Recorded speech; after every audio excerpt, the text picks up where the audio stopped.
Hey you guys, welcome back to the channel. So we got Adam here test driving the service BLAZER 9. It's brought here, brought it back to life, and as you can see,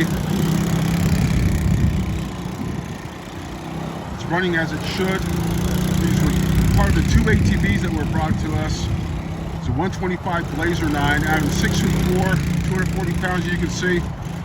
It's running in excellent condition. Again, he's too large. These are youth ATVs, but we've gone through the entire ATV, raising up there a little dust on it. Brought it back to life.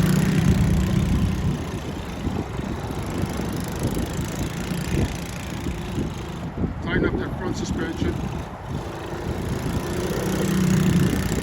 All right. Looking good there.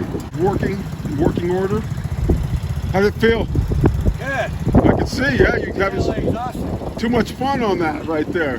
Guys, that's the BLAZER 9. This is about 3 years old. There's never a service done to it. So a customer brought this to us, and we got it going, brought it back to life. Again, don't treat your ATVs that way, you guys at home.